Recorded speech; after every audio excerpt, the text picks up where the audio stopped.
I'm Dr. Ima Onyenuche. I welcome you. Today we are discussing typhoid fever.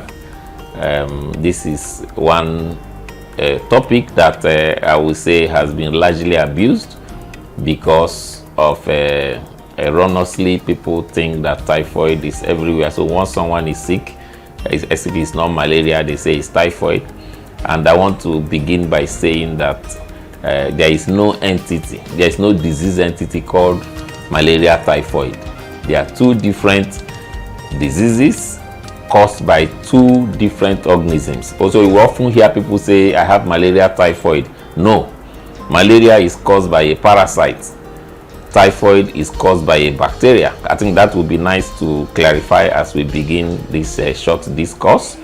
Typhoid fever is caused by a bacteria and not a malaria parasite. So Salmonella typhi in our terms, that's what we call that germ that causes typhoid fever. How can somebody get typhoid fever? It's usually a disease of contamination, either water that is contaminated or food that is contaminated. So when someone has typhoid, he must have come in contact with food or water that is not clean.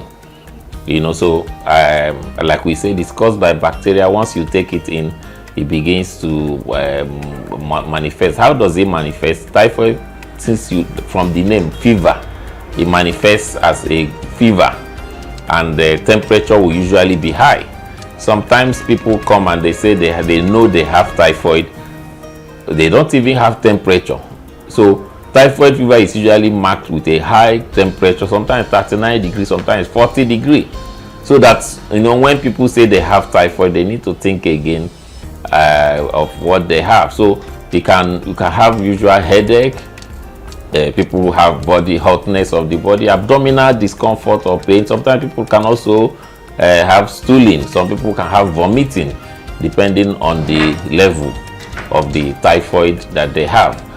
So usually, like many other diseases or illnesses, it's good to confirm through laboratory. Unfortunately, the common laboratory that people normally do, they say they want to do wider tests, is no longer utilized because it's not very sensitive. So it can give you a lot of false results. So we do not recommend that people who think they have typhoid do wider tests. To confirm typhoid fever, usually stool that is best, or blood. So when we do stool culture or blood, we can be able to confirm if someone has typhoid fever. Of course, having suspected from the clinical symptoms like we have already enumerated. So if one is confirmed to have typhoid fever straight up, it's important that because it can also be dangerous because of the complications that it can cause. So the treatment will include, of course, use of antibiotics since it's caused by bacteria. Common antibiotics that are used which the organism is sensitive to is used to treat typhoid fever. Also, depending on the severity, someone may need to be rehydrated. If it is the one that deserves admission, of course, someone can be admitted and rehydrated, especially if they are vomiting or stooling that has complicated it. So those are initially, of course, the pains will be taken care of. If there is fever will be taken care of with analgesic, and the person is treated properly. So some of the complications that one can notice when one has typhoid fever, like we say, there can be weakness as a result of perhaps vomiting or high-grade fever. It's more dangerous in let's say under 10 children. People who have maybe low immune system, they can be able to, they may have severe forms. Complications can include even bleeding from the gastrointestinal tract. That can be a complication of a typhoid that is not treated or poorly treated, in addition to all the other things that we have mentioned. So how do we prevent typhoid fever? It's important that hygiene is given attention, since it's a disease that can come from contamination of food or drink. Things that are like the traditional hand wash is good. It will help to prevent typhoid fever. Making sure that food are cooked properly. These germs will die by heat. Making sure that fruits are washed before eating. So anything that goes to the mouth should be clean enough. So people don't just get fruits and start eating or food that is not properly cooked and then go to use the toilet and do not wash hand. Those are some of the ways that those contaminations. So when you cut it off by ensuring clean, purified drinking water, ensuring that people have food that is properly cooked to eat, and then ensuring that sewage system is separated, for instance borehole and sewage, all those things, and especially in this rainy season.